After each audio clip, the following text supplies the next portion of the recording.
Good day, wizards. Welcome back to Economics Grade 12. In this lesson, we're going to continue our topic on economic growth and economic development. So we were looking at the monetary policy, the fiscal policy, your demand side approach and your supply side approach in our last lesson.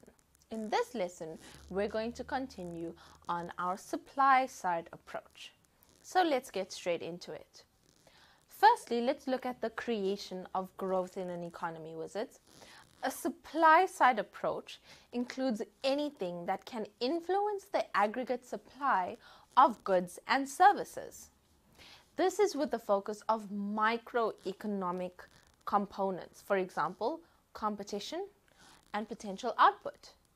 Government intervention actually aims to facilitate the smooth operation of markets in order to stimulate growth and development.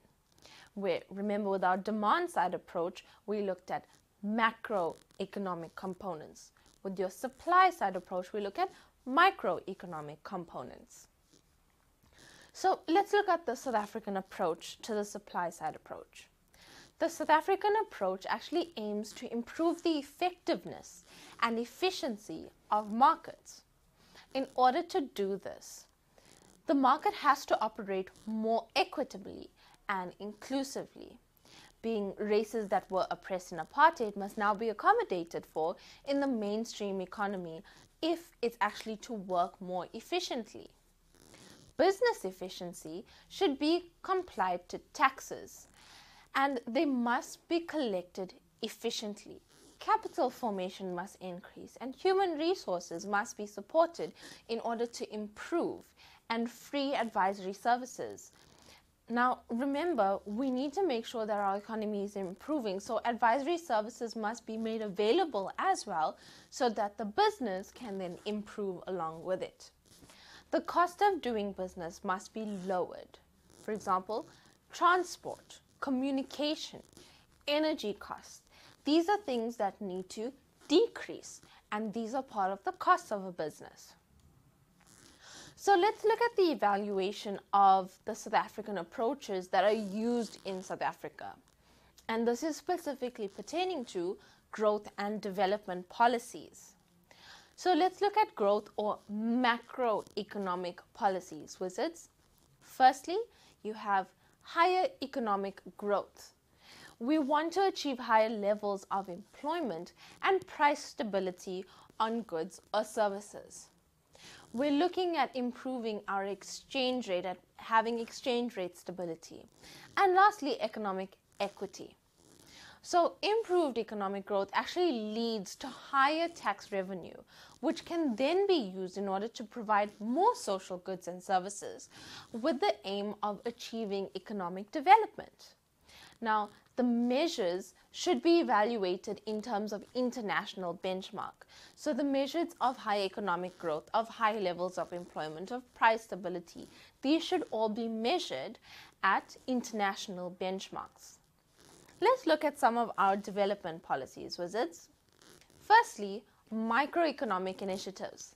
These would be assessing the increased competition in our markets and opening up resource markets. It should also be enabling land use and environmental policies. Then we look, secondly, at social care. Now, your social care includes social welfare, it includes security, and it includes poverty alleviation, which we've spoken about in economic growth and development.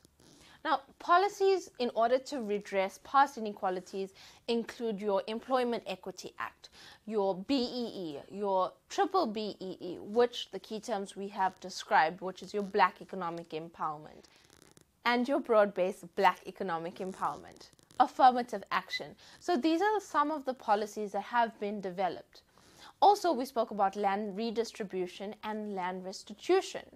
This is to improve our economy in South Africa.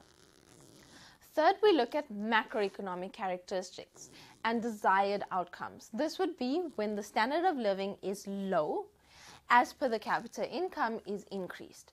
So when unemployment is really high, then more employment needs to be created in our economy.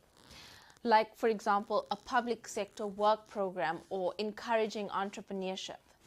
If productivity is low, then the level of knowledge, the level of skills and motivation needs to be updated. For example, we spoke about the programs that we have, like JIPSA or GIPSA. So, the main growth and development policies are things like the RDP, or Reconstruction and Development Program. The main strategy was to alleviate poverty and actually address the inequalities and shortfalls in social services by focusing on things like job creation, welfare, housing, transport, land reform, healthcare, education, training, and then water and sanitation. So our evaluation on it really is important in order to measure the growth and development of these policies that have been put into place. So we need to look at an evaluation including, are we meeting basic needs? So what are basic needs? If we look at it, first, the government actually creates an increased demand for goods and services. Then the expanded public works programs, which were mostly labor intensive, these helped to alleviate unemployment and poverty slightly. So we're helping people of our economy or citizens of South Africa meet their basic needs. Then we look at social achievements. Are we actually achieving social development? By building houses or providing clean water, electricity, land reform, and healthcare, our government can actually achieve social development. So real GDP, or gross domestic product growth, has been erratic since 1994. That was when apartheid ended. So unemployment in the formal sector increased from then. Now, the key objectives of poverty reduction have actually improved service delivery successfully over the past 20 plus years. So next we look at growth, employment, and redistribution, also abbreviated as GEAR. The main strategy was to strengthen economic development and redistribute income, as well as create socio-economic opportunities for the poor. So our evaluation of it thus far has different mixed outcomes.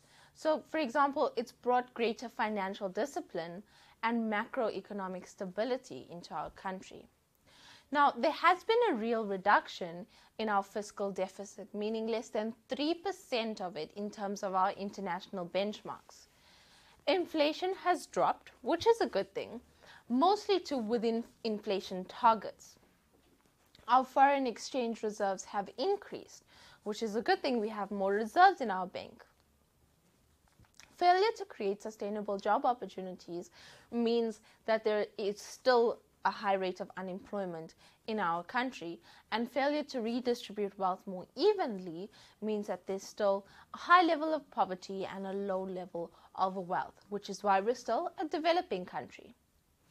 And that's the different evaluation thus far, which is why there have been mixed outcomes. So let's look at Accelerated and Shared Growth Initiative for South Africa, also known as your ASGISA or ASGI-SA. Now, its objective is actually to coordinate the government initiative in order to create economic development. The key elements to this are to halve employment and poverty by 2014. So that's what the initiatives were. It was also to accelerate economic growth to an average of 6% between 2010 and 2014.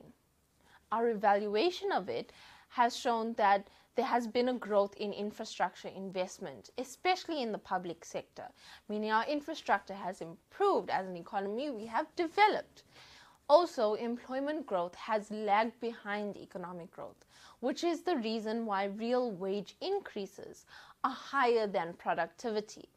So people are pushing more for wage increases rather than getting productivity of goods and services.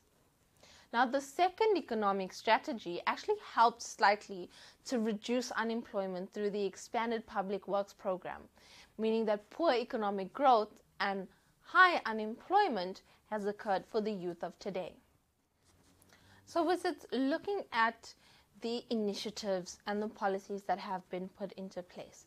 Besides ASGISA, there was GIPSA, which is your Joint Initiative on Priority Skills Acquisitions, and that's known as your GIPSA.